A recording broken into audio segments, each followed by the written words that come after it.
Hello. Very good afternoon dear.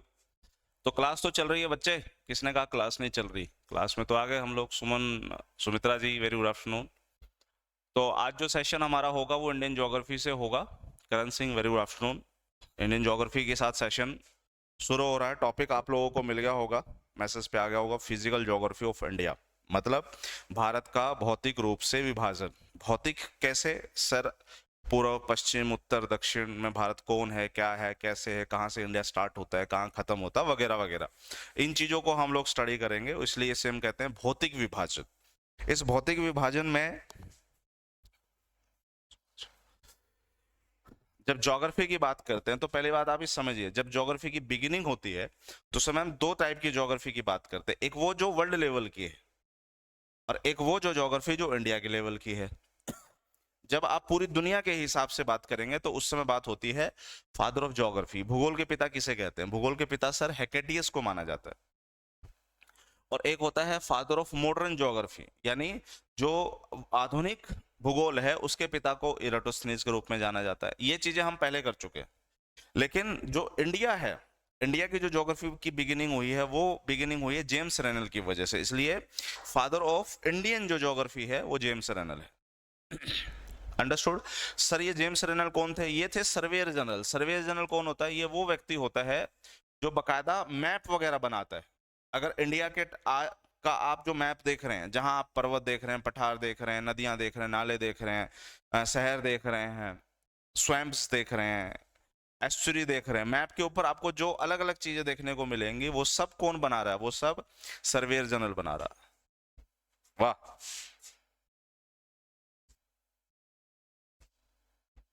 एक minute देना भाई मुझे, एक दो मिनट।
चलिए, माफी चाहूंगा, थोड़ा सा बिजी हो गए थे। बढ़िया। Very good afternoon dear Ashok and Harshit, Harsh Harit, sorry, Sumit Khatri ji, Ram Ram. तो फादर सर्वेयर जनरल कौन होता है? जो मैप बनाता है। अंडरस्टूड? अब जैसे कि मैं आपसे ये कहूं कि डियर जी एक बात बताओ, जम्मू कश्मीर और लद्दाख तीनों अलग हो गए 2019 के बाद। तीनों को मतलब तीनों की अलग अलग टेरिटरी बन गई। तो मैप पे आज हम देखते हैं ना कि ये लद्दाख है, ये है, ये है। तो वो किसने बनाया? वो इंडिया के सर्वेयर जनरल ने बनाया। इसी तरह से जब अंग्रेज थे तो उस समय एक सर्वेयर जनरल आया था, फर्स्ट सर्वेयर जनरल, जिसने इंडिया की ज्योग्राफी को तैयार करने में बहुत बड़ा रोल प्ले किया था। इसलिए जेम्स रेनल जो है वो फादर ऑफ इंडियन ज्योग्राफी, भारतीय भूगोल के पिता हैं। जब हम इंडिया की बात करें तो ये आप मैप पे जो देख रहे हैं वो इंडिया देख रहे हैं। यहां से दो सवाल आते हैं आपके, मैं आपको समझाने की कोशिश करूंगा। पहला है इंडिया का जो अक्षांशीय विस्तार है, मतलब फिजिकल ज्योग्राफी में हम दो बात करते हैं। यहां से एक मैप वो पेज ले लेते हैं। तो सवाल है वो है कि इंडिया का अक्षांशीय विस्तार और इंडिया का देशांतरीय विस्तार, ये टॉपिक। अब जब आप कहते हैं अक्षांशीय विस्तार तो इसका मतलब है कि ये है जैसे कि इंडिया हो गया, इंडिया के बिगिनिंग अक्षांश के हिसाब से कहां से होती है और इसका अंत कहां होता है, ये हो गया अक्षांशीय। इसी तरीके से कहेंगे कि भाई देशांतरी विस्तार बनाइए। अब इंडिया का जो पश्चिमी हिस्सा है, देशांतर ये होता है कहां से स्टार्ट होता है और कहां तक खत्म होता है। ये है टॉपिक आपका अक्षांश और देशांतर का। अब अक्षांश और देशांतर के हिसाब से आपको इंडिया को बांटना है, मतलब कहां से शुरू होता है। अब देखिए इंडिया को एक बार ड्रॉ करते हैं ताकि क्लैरिटी थोड़ी इजी हो जाए।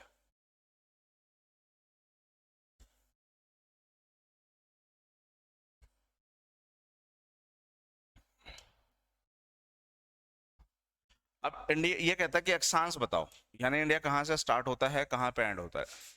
कुछ भी समझो उससे पहले समझो कि ये है 0 डिग्री भूमध्य रेखा। अब इस भूमध्य रेखा के ऊपर का हिस्से में ही इंडिया है, इसका मतलब है कि हम कहां हैं, हम बेटा उत्तर में हैं। 0 डिग्री के हम उत्तर में हैं। अब इसका मतलब है ये देखो, 0 के ऊपर 1 2 3 4, ये सब क्या मिलने वाले हैं 8। इसीलिए इंडिया का जो दक्षिणीय हिस्सा है, इंडिया का दक्षिणी हिस्सा, दक्षिण पश्चिम पूर्व से आप कंफ्यूज मत होइए। एग्जामिनर क्या कह रहा है, इंडिया का दक्षिणी हिस्से का अक्षांशीय विस्तार कितना है, आंसर करोगे 8 डिग्री 4 मिनट। ये 8 डिग्री 4 मिनट क्या है, इंडिया का दक्षिणीय विस्तार। 8 डिग्री 4 मिनट क्या, उत्तर दक्षिण पूर्व पश्चिम। तो आप कहोगे सर 0 डिग्री के ऊपर का सारा हिस्सा क्या हो जाएगा, नॉर्थ। इसका मतलब 8 डिग्री 4 मिनट नॉर्थ होगा। ठीक इसी तरीके से ऊपर की तरफ जाओगे, ऊपर जाओगे तो आपको ठीक सेंटर में एक लाइन दिखेगी जिसे हम लोग कर्क रेखा के नाम से जानते हैं, 23.5 डिग्री उत्तर। थोड़ा और ऊपर जाओगे, इंडिया कहां पर खत्म होता है, 37 डिग्री 6 मिनट पे जाकर के ये खत्म होता है, वो भी क्या होने वाला है, नॉर्थ। और 90 डिग्री तक जाओगे सब कुछ नॉर्थ होते जाएगा। बोलो हाँ या ना। तो इसका मतलब है कि पूरी दुनिया के हिसाब से, पूरे पृथ्वी के हिसाब से, यानी अक्षांश के हिसाब से, लैटिट्यूड के हिसाब से इंडिया कहाँ है, उत्तर में। अब आ जाओ देशांतर के हिसाब से। देशांतर यानी इंडिया कहाँ से स्टार्ट होता है और कहाँ इसकी एंडिंग होती है, ये देशांतर है। आप कहोगे सर इसकी जो बिगिनिंग होती है वो 68 डिग्री 7 मिनट से स्टार्ट होती है, ये इसकी बिगिनिंग है। 68 डिग्री 7 मिनट क्या, पूर्व पश्चिम उत्तर दक्षिण। आप कहोगे सर उत्तर दक्षिण का तो सवाल ही पैदा नहीं होता, क्योंकि उत्तर और दक्षिण अक्षांश में होता है। ये कह रहा है देशांतर, देशांतर में या तो पश्चिम होगा या पूर्व होगा। तो इसका मतलब है कि या तो हम पश्चिम की बात करेंगे, पूर्व की बात करेंगे। अब देखिए आप ये कहेंगे कि सर ये तो भारत का पश्चिम है, फिर इसके साथ पूर्व क्यों लिखा गया है। ओहो बड़े भोले हो बेटा। इसके लिए फिर हमें कहाँ जाना है, इसके लिए हमें जाना है पूरी पृथ्वी पर 0 डिग्री देशांतर पे। 0 डिग्री देशांतर जिसे आप लोग ग्रीनविच मानक समय कहते थे, जीएमटी। और जीएमटी का ये वाला हिस्सा क्या होता था, पूर्व, और ये वाला हिस्सा क्या होता था, पश्चिम।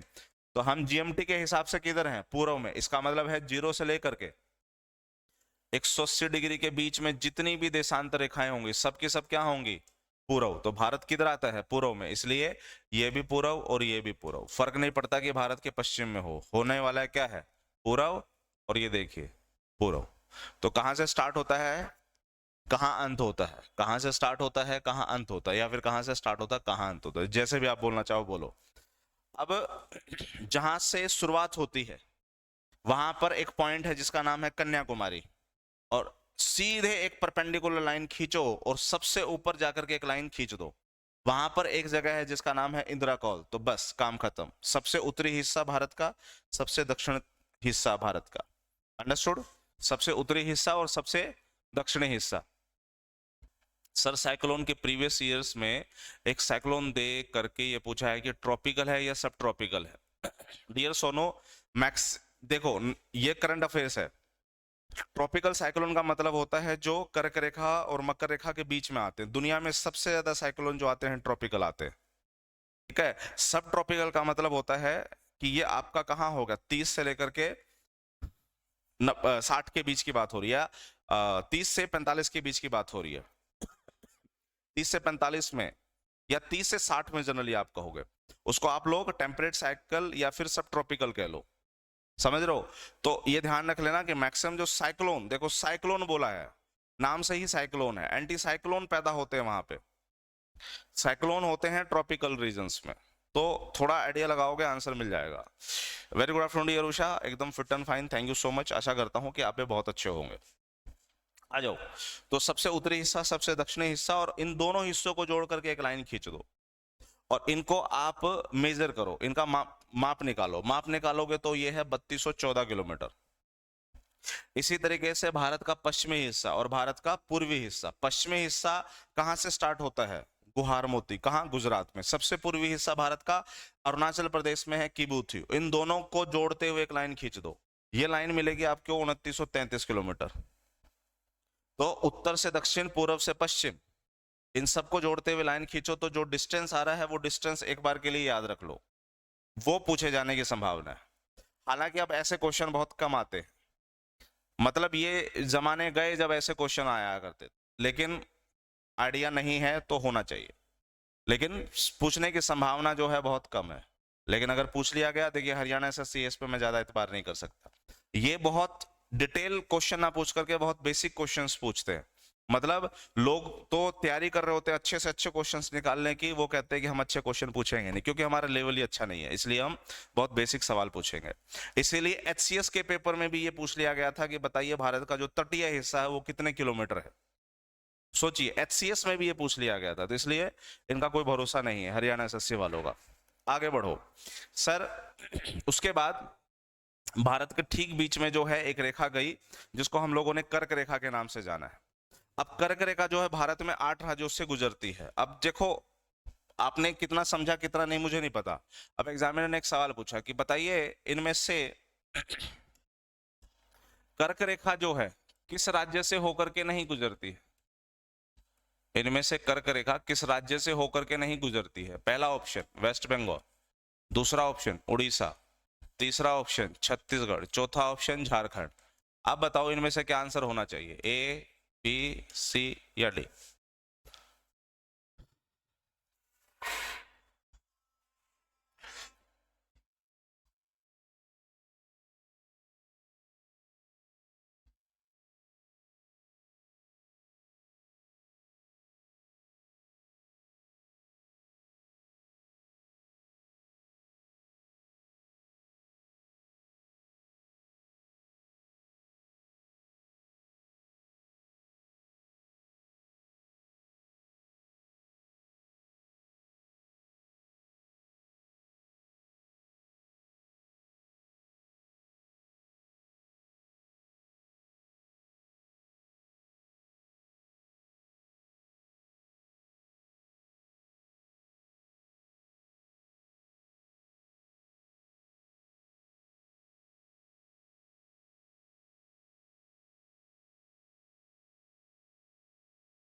क्लियर? कहाँ क्लियर, अभी तक तो आंसर ही नहीं दिया किसी ने। तो कर्क रेखा कहाँ से नहीं गुजरती, सवाल ये था। अब यहाँ जाओ, पहला राज्य जो होता है वो गुजरात होता है, उसके आगे बढ़ोगे राजस्थान, उसके आगे बढ़ोगे मध्य प्रदेश, उससे आगे बढ़ोगे छत्तीसगढ़, फिर झारखंड, फिर वेस्ट बंगाल, फिर त्रिपुरा एंड फिर मिजोरम। ये 8 राज्य हैं जहां से कर्क रेखा गुजरती है। देखिए ये आइडिया होना चाहिए। मैप के ऊपर जितने ज्यादा स्टडी करोगे, देखा यहीं पे दिक्कत होगी ना अशोक, ये आंसर है उड़ीसा, क्योंकि उड़ीसा से नहीं गुजरती, वेस्ट बंगाल से गुजरती है। तो इसलिए एग्जामिनर जो है, ये जो जितने 8 राज्य हैं इसके आसपास के ही राज्य देंगे जहां से नहीं गुजरती। अब जैसे छत्तीसगढ़ झारखंड से गुजरती, बिहार से नहीं गुजरती, तो वो बिहार दे देगा, है ना। देखा, फिर यहाँ पर अभी तक आंसर किसी ने सही नहीं दिया, तो इससे अंदाजा लगा सकता हूं कि मैं अभी तक आप लोगों का जो कनेक्टिविटी है मैप की वो कम है। तो से एक चीज तो क्लियर होगी कि मैप पे जा करके देखो इन सबको, ताकि दिमाग में पिक्चर बने, पिक्चर बनेगी तो ही इन सब का आंसर आप बहुत आसानी से कर पाओगे। वापस आ जाइए पीछे वाले टॉपिक पे। इसी तरीके से जिस तरह से भारत के ठीक बीचों बीच में, हालांकि ये ध्यान रख लेना, भारत के ठीक बीचों बीच में कर्क रेखा नहीं है। कर्क रेखा के ऊपर का जो हिस्सा है वो 2/3 है भारत का, और कर्क रेखा के नीचे का हिस्सा है वो 1/3 है, लेकिन लगता ऐसा है कि वो बीच में है। इसके बाद भारत के ठीक बीच में देशांतर के हिसाब से एक रेखा गई है जिसे हम लोग कहते हैं इंडियन स्टैंडर्ड टाइम, भारतीय मानक समय। Very good afternoon Sonu. और भारतीय मानक समय जो है भारत के 5 राज्यों से होकर के गुजरती। इस 5 राज्यों में आपको जो आंसर ढूंढना है वो है मौका। मौका, मौका मतलब एम का मतलब हो गया आपका मध्य प्रदेश, ओ का मतलब हो गया उड़ीसा, यू का मतलब हो गया उत्तर प्रदेश, सी का मतलब हो गया छत्तीसगढ़, और ए का मतलब हो गया आंध्र प्रदेश।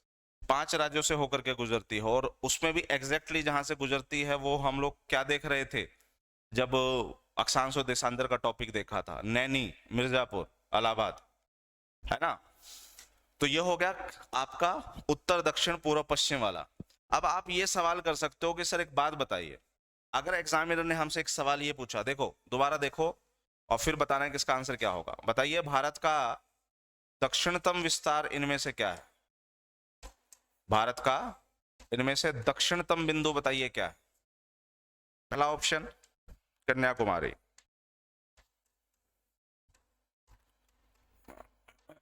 दूसरा ऑप्शन इंदिरा कॉल,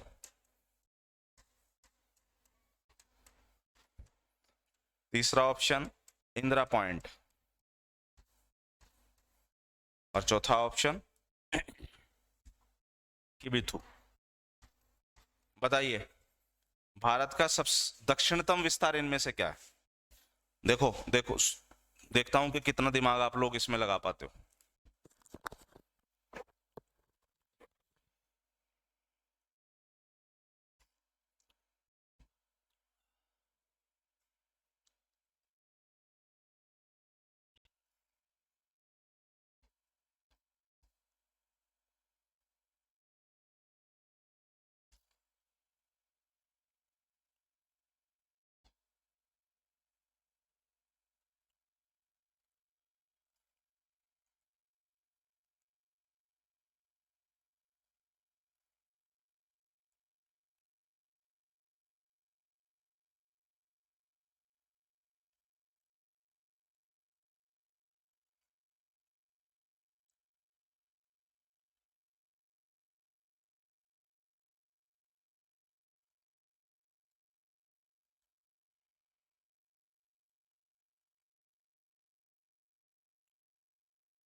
जल्दी साहब जल्दी, इतना टाइम ना है।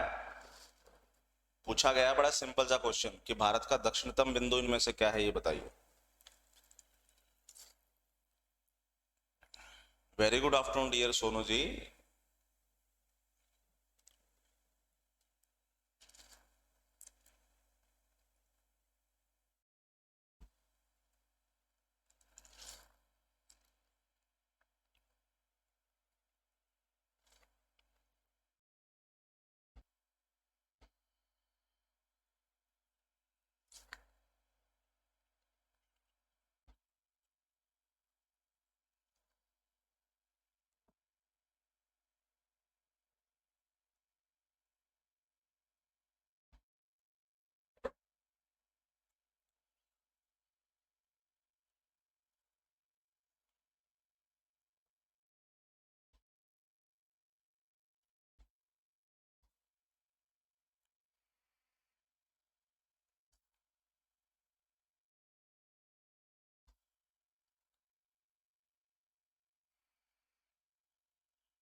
चलो फिर से सब गलत। अच्छा एक बात बताओ, साउंड ठीक है? अगर साउंड ठीक है तो फिर माइक ऐसे ही रहेगा, ठीक है? क्योंकि गर्दन में थोड़ा दिक्कत करता है यार, इसको मैं थोड़ा सा ऐसे रख लेता है। प्रॉब्लम खत्म।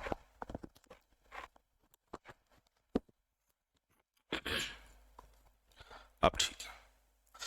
तो जितनों ने आंसर दिया है वो सब गलत। कंफ्यूजन। सबसे पहला आपसे सवाल क्या पूछा गया, दक्षिण या फिर दक्षिणतम? दोनों सेम चीज है या दोनों अलग अलग चीज है? दोनों बेटा अलग अलग चीज, दोनों सेम चीज नहीं है। वो कहता दक्षिणतम। अब देखिए भारत का दक्षिणतम हिस्सा कहां मिलेगा आपको, इसको देखने के लिए आपको जाना पड़ेगा अंडमान निकोबार में। अंडमान निकोबार के अंदर ये जो आखिरी बिंदु है इसका नाम है इंदिरा पॉइंट, या फिर इसी को हम लोग कहते हैं पिग्मेलियन पॉइंट।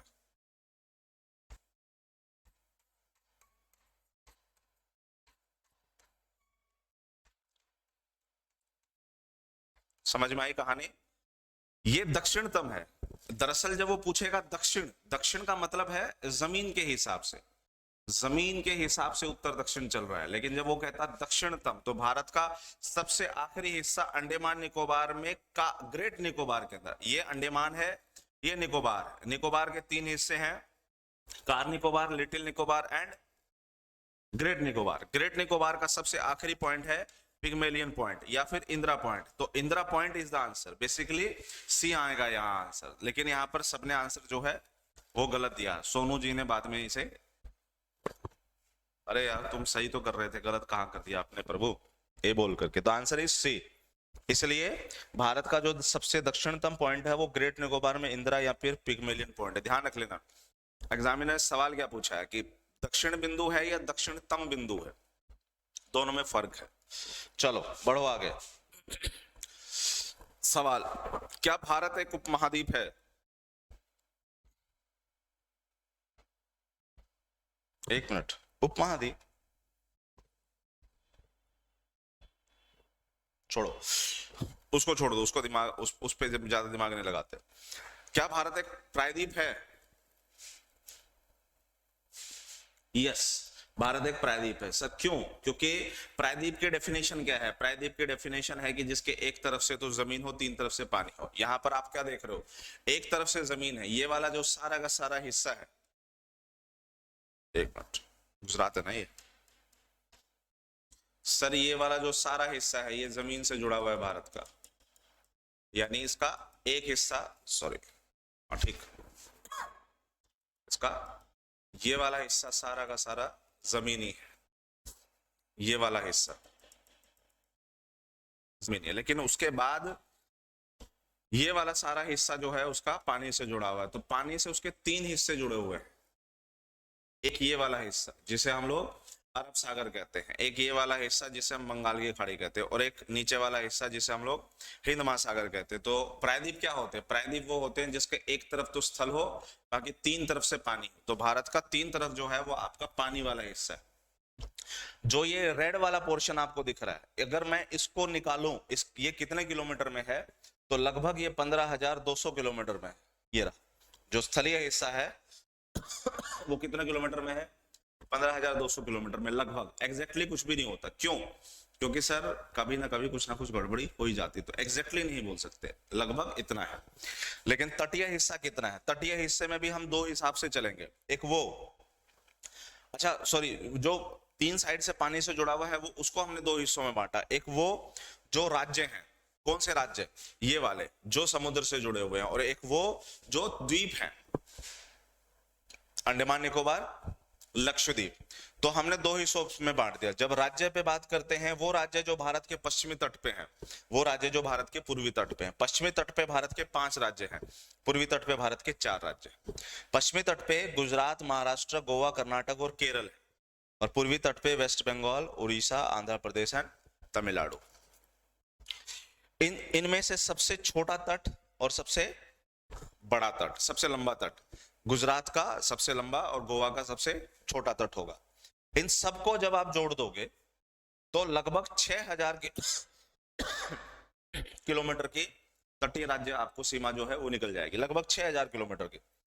जब द्वीपों को काउंट करोगे तो अंडमान निकोबार द्वीप समूह और लक्षद्वीप, जब दोनों को काउंट करोगे तो लगभग 1516.6 किलोमीटर का नेटवर्क तैयार होता है द्वीपों का। तो 6000 प्लस 1516.6 कितने हो गए? 7516.6। अब जो स्थल है और जो पूरा पूरा पानी है, इन दोनों को जोड़ दो, क्या आएगा? 22716.6 किलोमीटर का जो है टोटल भारत का प्रायद्वीपीय हिस्सा है। बोलो हाँ या ना? हाँ सर। तो ये हो गया भारत का प्रायद्वीपीय हिस्सा। अब आगे बढ़ते हैं सर।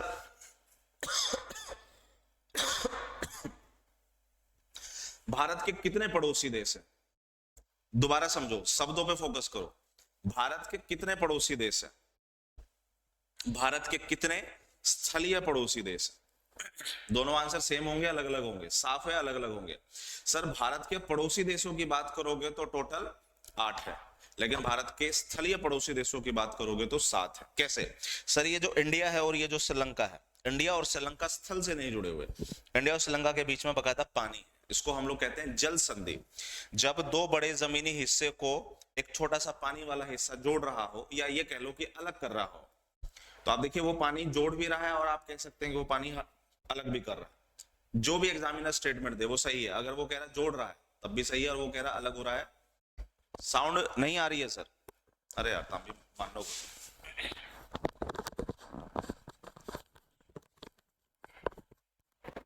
लो अब आ जाएगा। तो इंडिया और श्रीलंका के बीच में जोड़ने वाला पानी या इनको अलग करने वाला पानी जल संधि कहलाता है। तो इसलिए हम है ना श्रीलंका को काउंट नहीं करते जब स्थलीय आ जाता है। स्थलीय में सिर्फ 7 आएंगे। कौन से? पाकिस्तान, अफगानिस्तान, चाइना, नेपाल, भूटान और म्यांमार, एंड आखिरी में बांग्लादेश। 7। 8वां देश है श्रीलंका। अब जैसे ही श्रीलंका पे आओगे तो क्या है ये? जल संधि। तो बताइए भारत और पाकिस्तान के बीच, सॉरी, भारत और श्रीलंका के बीच में जो जल संधि है उसका नाम क्या है? भारत और श्रीलंका के बीच में जो जल संधि है उसका नाम है पाक जल संधि। क्या नाम है उसका? पाक जल संधि।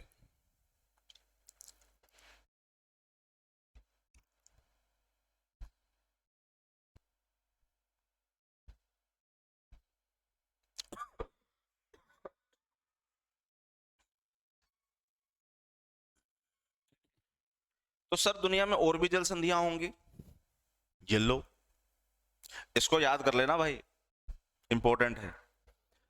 मलक्का जल संधि, देखो भारत के आसपास जो जल संधि हैं वो इंपॉर्टेंट हो जाती है, मतलब उसके पूछने की संभावना जो है सबसे ज्यादा हो जाती है। मलक्का जल संधि, मलेशिया और इंडोनेशिया के बीच में जो जल संधि है उसे हम मलक्का जल संधि कहते हैं। हॉर्मुज जल संधि, ईरान और ओमान के बीच में जो जल संधि उसे हम हार्मुज जल संधि कहते हैं। बबल मंदाब जल संधि, यमन और जिबूती के बीच जो जल संधि है बबल मंदाब। स्पेन और मोरक्को के बीच में जो जल संधि है वो जिब्राल्टर। इंग्लैंड और फ्रांस के बीच में जो जल संधि है उसे डावर कहते हैं। मैक्सिको और क्यूबा के बीच में जो जल संधि है उसे युकाटन कहते हैं। उत्तरी और दक्षिणी न्यूजीलैंड के बीच की जल संधि को कुक के नाम से जाना जाता है। एजियन सागर और मरमरा सागर के बीच के जल संधि को डार्डेनल्स, मरमरा सागर और काला सागर के बीच में बास्पोरस, और रूस और अलास्का के बीच में बेरिंग।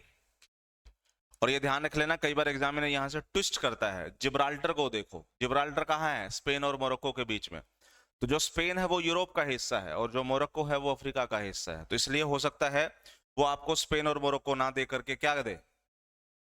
आवाज आ रही है डियर करण? यहां साफ दिखाई दे रही है, आवाज आ रही है, तो ये मत बोलो कि आवाज नहीं आ रही। बाकी अभी मैं चेक कर लेता है ये भाई।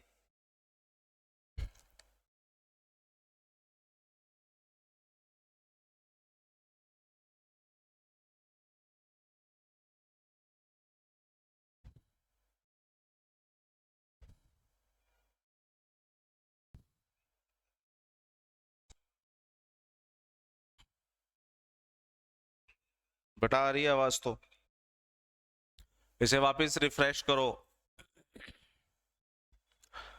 बढ़ो। तो यूरोप और अफ्रीका भी दे सकता, हो सकता कंट्री के नाम ना दे। और इसी तरीके से रूस और अलास्का जो है, अगर आप देखोगे तो रूस और अलास्का कहाँ है? रूस सर एशिया का हिस्सा है, और अलास्का, सॉरी, रूस जो है, हाँ रूस जो है, एक मिनट, हाँ ठीक है, रूस जो है एशिया का हिस्सा और अलास्का यूरोप का हिस्सा है। तो ये थोड़ा सा ध्यान रख लेना कि क्या पूछा गया। अंडरस्टूड? चलो वापस पीछे। भारत के जो 5 पड़ोसी देश हैं, सॉरी 7 पड़ोसी देश हैं, कौन कौन से हैं? पाकिस्तान। तो एक बात बताओ, पाकिस्तान के साथ भारत और पाकिस्तान के बीच की जो अंतरराष्ट्रीय सीमा, उसको किस नाम से जाना जाता है? सर जब पाकिस्तान बना था तो उस समय 2 पाकिस्तान बने थे, पूर्व और पश्चिम। ये पूर्व पाकिस्तान था, ये पश्चिमी पाकिस्तान था। और भारत में इस पूरे नक्शे को बनाने के पीछे का जो क्रेडिट जाता है वो जाता है रेडक्लिफ को, साइरिल रेडक्लिफ। एक बंदा है जिसका नाम है सिरिल रेडक्लिफ। सिरिल रेडक्लिफ को इंडिया में बुलाया गया था ये कह करके कि आकर के इंडिया और पाकिस्तान का जो भविष्य वो तय करना है। किसको? माउंटबेटन को। और माउंटबेटन क्या करेगा? रेडक्लिफ को कहेगा कि भाई कौन कौन से एरिया भारत के होंगे, कौन से इलाके पाकिस्तान के होंगे, वो आप बनाइए। तो उन्होंने नक्शा बनाया और उस नक्शे में ये बताया कि ये वाला भारत होगा, ये वाला पाकिस्तान होगा। तो इसका मतलब है कि ये जो पूर्वी पाकिस्तान है, जो पश्चिमी पाकिस्तान है, इन दोनों के लिए जो बाउंड्री है वो किस नाम से जानी जाएगी? रेड क्लिफ रेखा के नाम से जानी जाएगी। इसका मतलब बांग्लादेश के साथ जो बाउंड्री है वो भी रेड क्लिफ है और पाकिस्तान के साथ जो है वो भी रेड क्लिफ है। लेकिन हम जानते हैं कि 1971 में जो है बांग्लादेश एज ए नेशन बन गया, मतलब वो अब पूर्व पाकिस्तान ना होकर के बांग्लादेश।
समझ रहे हो करण सिंह?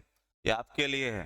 आपको मेरी आवाज सुनाई नहीं दे रही इसलिए लिख रहा हूं कि ऐप में कोई साउंड में कोई दिक्कत नहीं है। ऐप को रिफ्रेश करो या फिर ऐप को दोबारा स्टार्ट करो, साउंड प्रॉब्लम सोल्व हो जाएगी। वापस आ जाओ। तो बांग्लादेश अब अलग हो गया, तो सर क्या अब हम उसे रेड क्लिफ लाइन बोल सकते हैं? देखो एग्जामिनर कंफ्यूज करने के लिए उसको भी रेड क्लिफ मान सकता है। ये ध्यान के रख के चलना है कि वो पूछा क्या उसने, वो पूछ क्या रहा है, ये ध्यान रख के चलना। अगर वो बांग्लादेश, वो मान के चलो कि पूछे कि भारत और बांग्लादेश के बीच में कौन सी सीमा रेखा है, और उसने 3 अलग से देकर के एक रेड क्लिफ भी दे दी है, तो रेड क्लिफ को आंसर करना है। लेकिन ये तब होगा जब आप थोड़े ऊपर लेवल के एग्जाम देते हैं तो थोड़ा टेक्निकल पूछा आ जाता है। हमारे लेवल पे तो टेक्निकल नहीं पूछा जाएगा, इसलिए रेड क्लिफ जो है वो पाकिस्तान के साथ है। बांग्लादेश के साथ आपने किसको जोड़ना है? या तो आपने बोलना है कि सर ये सिलीगुड़ी कॉरिडोर, यानी यहां से एक रास्ता जो बांग्लादेश के अंदर घुसता है, कॉरिडोर का मतलब होता है एक स्पेसिफिक रास्ता। तो या तो आप ये कहेंगे कि सर ये सिलीगुड़ी कॉरिडोर है, किसके साथ? बांग्लादेश के साथ। या फिर इसी का नाम है chicken neck corridor. Chicken neck corridor मतलब ये जो चिकन की जो नेक होती है बाकायदा उस जैसा एक शेप होता है, तो इसलिए चिकन नेक कॉरिडोर बांग्लादेश में घुसने के दौरान। इसलिए अंतरराष्ट्रीय सीमा भारत और बांग्लादेश के बीच में रेड क्लिफ को छोड़ दो तो कोई दूसरा नाम नहीं है। लेकिन कोई कॉरिडोर पूछ लिया जाए तो सिलीगुड़ी कॉरिडोर या फिर चिकन नेक कॉरिडोर का आप नाम ले सकते हैं। वापिस आ जाओ। जम्मू एंड कश्मीर और सॉरी अफगानिस्तान और भारत, इनके बीच के कोई अंतरराष्ट्रीय बॉर्डर है? नहीं सर। अफगानिस्तान और भारत, आप देखोगे ये जो नीली पट्टी आपको दिख रही है, बस यही इतना ही लगभग 169 किलोमीटर का नेटवर्क ही भारत का, यानी भारत का जो जमीन है वो अफगानिस्तान के साथ लगता है। इसलिए अंतरराष्ट्रीय सीमा का नाम कोई नहीं है। आप वहां कहेंगे कि सर ये वाखान कॉरिडोर है। जिस तरह से यहाँ पर एक कॉरिडोर है बांग्लादेश के लिए, भारत और अफगानिस्तान के लिए जो कॉरिडोर है उसको हम नाम नहीं दिया, हम उसको नाम देते हैं हम लोग वाखान कॉरिडोर। पूर्व की तरफ आ जाओ। श्रीलंका सॉरी चाइना के बीच में और भारत के बीच में जो अंतरराष्ट्रीय सीमा रेखा उसको हम नाम दिया है मैकमोहन रेखा। आगे बढ़िए। उसके बाद म्यांमार के साथ कोई अंतरराष्ट्रीय सीमा नहीं है। बांग्लादेश के साथ मैं बता चुका हूँ, नेपाल भूटान, यहाँ तो ये तो समझ लो कि मुंह उठा के यहाँ चले जाओ, मुंह उठा के यहाँ जाओ, कोई प्रॉब्लम नहीं है इसमें। श्रीलंका जो जल संधि है उसको हम लोगों ने कर लिया। जब आप जाओगे गुजरात वाले हिस्से में, तो इस हिस्से पे आप जब जैसे ही पहुंचोगे बेटा, आप देखोगे कि यहाँ पर जो तट है ना कटे फटे मिलेंगे आपको। क्यों कटे फटे मिलेंगे? क्योंकि समुद्र का जो पानी है सर वो इस हिस्से पे क्या कर रहा है, टकरा रहा है। टकराने से क्या होता है, ज्योग्राफी के अंदर एक कंसेप्ट होता है जिसे हम कहते हैं अपर्दन। अपर्दन का मतलब होता है टूट फूट करके गिरना। तो इसका मतलब है कि यहाँ पर ये जो है टूट फूट करके गिर रही है। क्या? समुद्र के पानी के, जिसे हम कहते हैं सी एक्शन, समुद्र के पानी का दबाव से जो रॉक्स होते हैं वो टूट फूट के गिरते हैं। और इससे क्या होता है कि एक टाइम पे आने के बाद ये वाला हिस्सा जो अभी तक ऐसे है, टूट फूट से हो सकता है इसके बीच में गैप आ जाए। समझ पा रहे हो? टूट फूट से गैप आ जाए। तो ये गैप ऐसे दिख रहे हैं, इनको हम लोग नाम दे देते हैं क्रीक। और इस तरीके क्रीक जो है आपको कहाँ मिलेंगे? सबसे ज्यादा आपको गुजरात वाले क्षेत्र में मिलेंगे क्रीक। तो बताइए, एक क्रीक है जिसका नाम है सर क्रीक, ये किसके बीच में विवाद है? तो अगर गुजरात में है तो उस तरफ कौन है? दो कौड़ी का देश पाकिस्तान। इसका मतलब भारत और पाकिस्तान के बीच में ये विवाद का कारण है। भारत कहता है हमारा, पाकिस्तान कहता है ये हमारा। कहानी ये पूछ लिया जाए तो किसके भी बीच विवाद है? देखो सबसे पहले तो ये सवाल नहीं, सबसे पहले तो मुझे ये समझ में नहीं आता कि भारत इस क्वेश्चन को पूछ ही क्यों रहा है। ये पूछे गए हैं, मतलब भारत के डिफरेंट एग्जाम में ये सवाल पूछे गए हैं, ये पूछा जा रहा है आज भी कि सर क्रीक किन दो देशों के बीच में एक विवादित हिस्सा है। दरअसल ये सवाल कभी होना ही नहीं चाहिए था। क्यों? क्योंकि सर क्रीक हमारा है, हमारा है तो इसे कभी भी मैं ये नहीं कह सकता। डियर पिंकी जी, सिलेबस कब तक पूरा होगा? सिलेबस पूरा हो गया, खेल सारा फिजिकल ज्योग्राफी था वो हो गया। उसके बाद इंडियन ये पॉलिटी आपकी खत्म हो गई। अब मेरा जो पोर्शन बचा है बस वो इंडियन ज्योग्राफी का बचा हुआ है। बेटा ये हो जाएगा अगले 8-10 सेशंस में।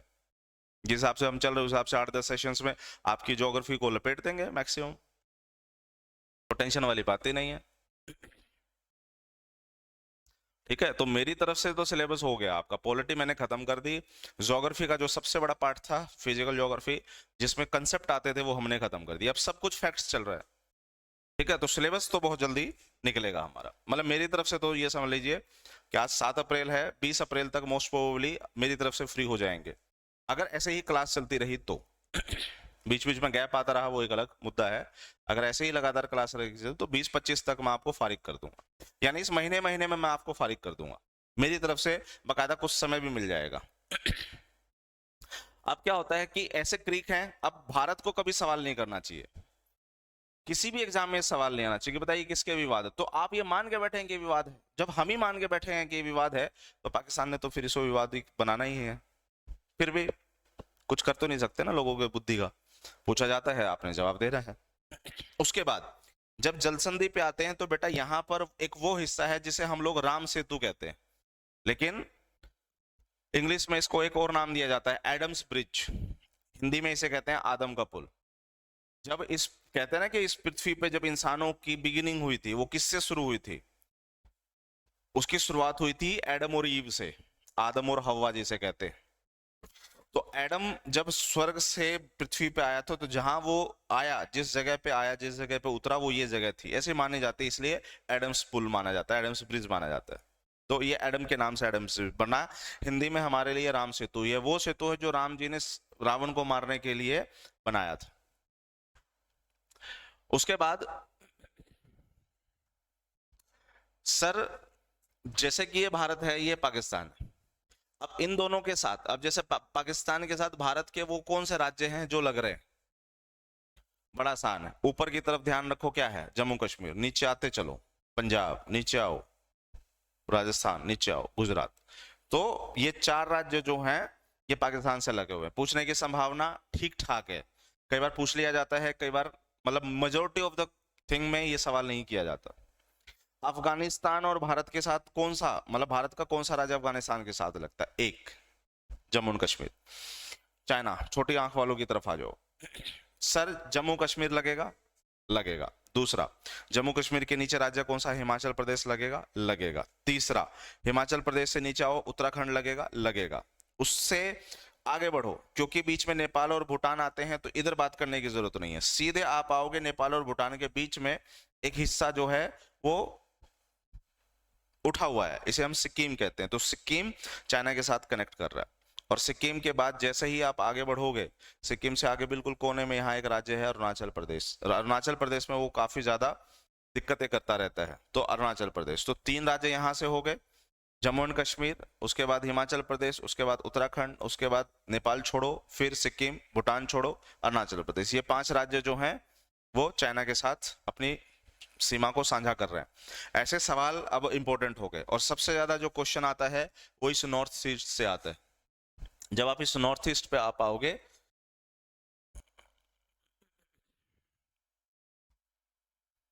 जब आप नॉर्थ ईस्ट पे आओगे तो नॉर्थ ईस्ट में बेटा ये है, जैसे कि ये सिक्किम हो गया, अरुणाचल प्रदेश, नागालैंड, मणिपुर, मिजोरम। मिजोरम से ऊपर त्रिपुरा, त्रिपुरा के साथ मेघालय, मेघालय के बाद असम, और असम से इस तरफ आ जाएगा वेस्ट बंगाल। अब आपसे सबसे ज्यादा जो सवाल पूछे जाने की संभावना है वो यहीं से है, इसी पॉइंट से। तो इसलिए आप ये कहेंगे कि सर मैप ऑफ द जो नॉर्थ ईस्ट है, it should be in your mind, क्योंकि सबसे ज्यादा सवाल यहीं से पूछे जाते हैं। जैसे बात करते हैं,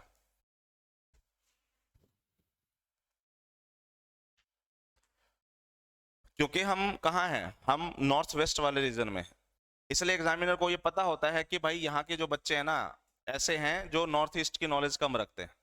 इसीलिए संभावना ये है कि वो यहाँ से क्वेश्चन जो है वो ज्यादा उठाए, और इसीलिए मैप की स्टडी जो है खासकर नॉर्थ ईस्ट की वो होनी चाहिए।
ओके,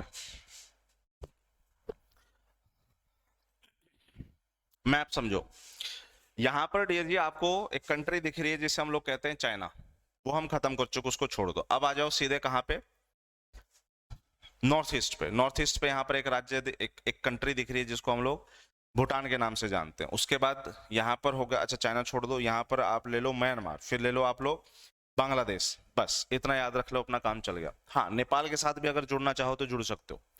जब हम नेपाल की बात करेंगे, नेपाल, नेपाल के साथ कौन से राज्य हैं? देखो नेपाल के साथ इधर कौन सा स्टेट जुड़ा हुआ है? उत्तराखंड। उत्तराखंड, उत्तराखंड से नीचे की तरफ अब ये कौन सा राज्य है? उत्तर प्रदेश। उत्तर प्रदेश, उत्तर प्रदेश से आगे बढ़ो, कौन सा राज्य है? बिहार। बिहार से आगे बढ़ो, एक छोटा सा हिस्सा यहाँ पर कनेक्ट करता हुआ दिखेगा वेस्ट बंगाल का, और वेस्ट बंगाल से ये वाला सारा हिस्सा हो गया सिक्किम का। उसके बाद भूटान। भूटान की बात करोगे तो यह देखिए, सिक्किम इसके साथ कनेक्ट है, पहला। दूसरा, Jammu Kashmir, sorry West Bengal connected है, दूसरा। यहाँ पर असम कनेक्टेड है, तीसरा। और यहाँ पर अरुणाचल प्रदेश कनेक्टेड है, चौथा। 4 राज्य भूटान के साथ कनेक्टेड है, 4 राज्य भूटान के साथ कनेक्टेड है, सिक्किम, वेस्ट बंगाल, असम एंड अरुणाचल प्रदेश। उसके बाद म्यांमार के साथ कौन कौन से राज्य कनेक्टेड हैं? सबसे पहले अरुणाचल प्रदेश, उसके बाद नागालैंड, उसके बाद मणिपुर, और उसके बाद मिजोरम। ये 4 राज्य जो नॉर्थ ईस्ट के बिल्कुल पड़ते हैं इस तरफ, वो म्यांमार के साथ कनेक्ट कर रहे हैं। देन बांग्लादेश के साथ कौन से राज्य भारत के होते हैं? सबसे देखिए, ये सारा सारा बांग्लादेश है, तो इसका मतलब है बांग्लादेश के साथ सबसे पहले मिजोरम है। मिजोरम के बाद क्या है? त्रिपुरा है। त्रिपुरा से ऊपर चलोगे क्या है? असम है। असम के ऊपर चलोगे मेघालय, और मेघालय, अच्छा इधर भी असम है, और मेघालय के बाद इस तरफ जाओगे तो क्या है, वेस्ट बंगाल। तो वेस्ट बंगाल, असम, मेघालय, त्रिपुरा और मिजोरम, 5 राज्य जो है वो बांग्लादेश से कनेक्ट कर रहे हैं। आशा करता हूं कि ये वाले पॉइंट खत्म। दिमाग में आपको इतना ध्यान रखना है कि नॉर्थ ईस्ट का मैप होना चाहिए।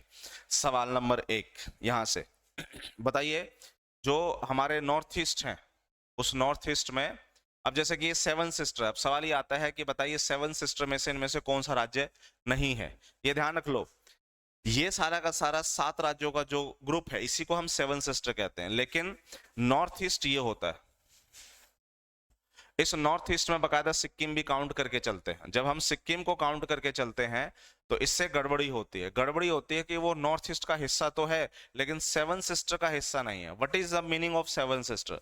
7 सिस्टर का मतलब ये है कि इन सब की जो पॉलिटिकल कनेक्टिविटी है, इन सब का जो कल्चर है, इनका जो ट्रेडिशंस है, सर लगभग सेम है।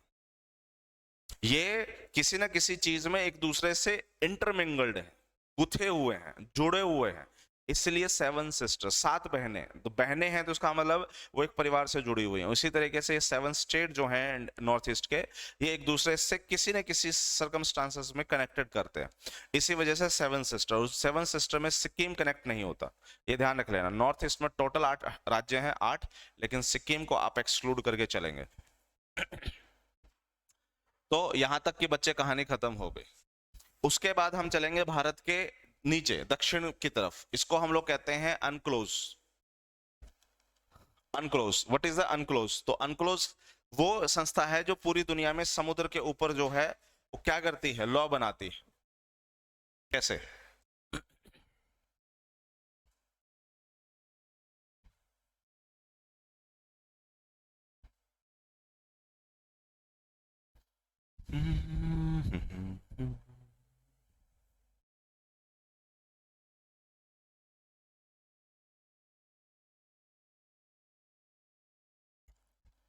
देख लेता हूं पहले, अगर इंडिया का मैप मिल जाए तो बहुत अच्छी बात है।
ओके,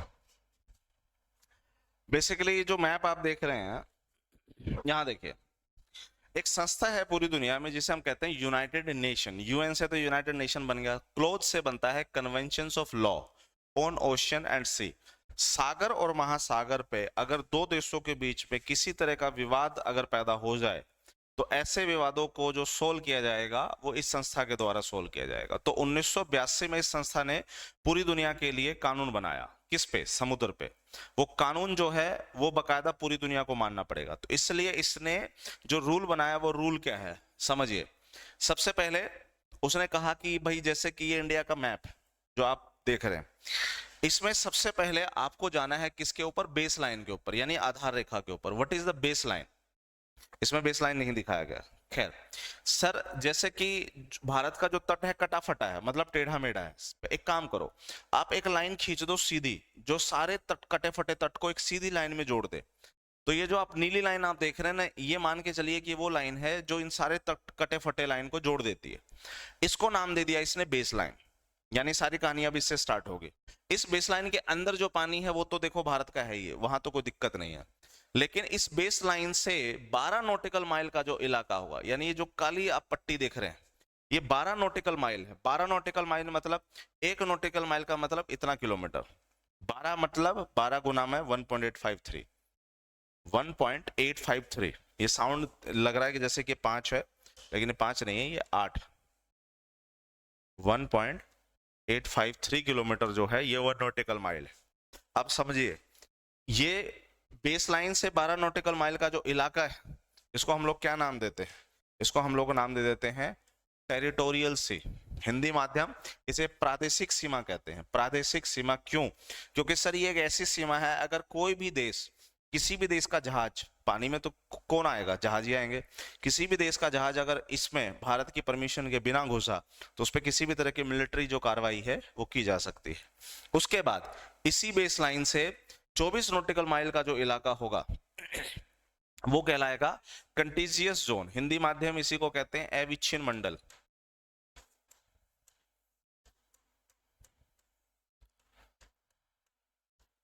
दिस इज अविच्छिन्न मंडल।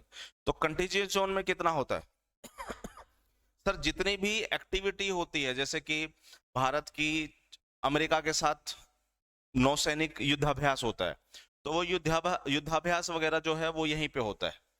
और आखिरी में उसी बेस लाइन से 200 नॉटिकल माइल तक का जो इलाका होगा, वो सारा का सारा कहलाएगा एक्सक्लूसिव इकोनॉमिक जोन।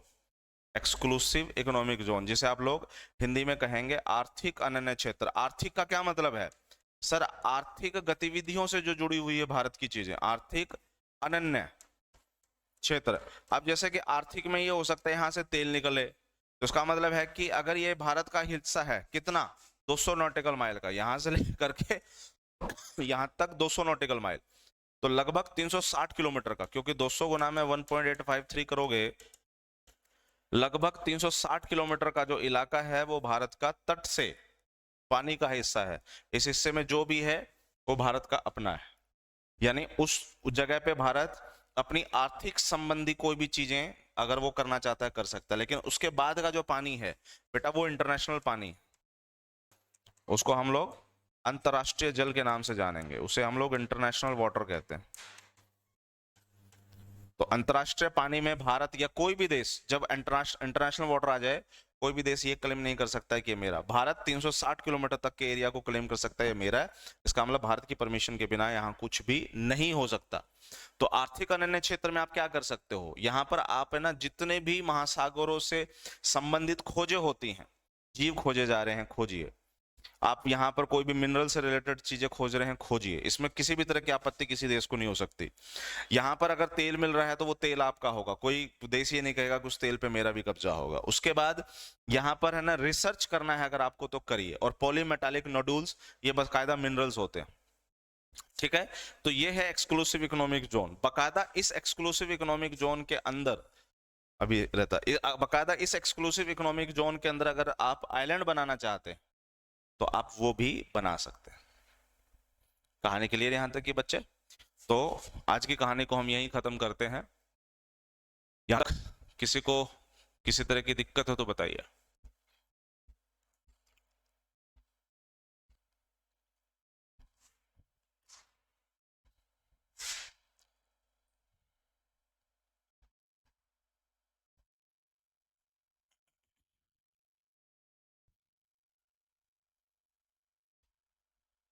यहां तक कोई प्रॉब्लम है बच्चे? तो जल्दी बताइए।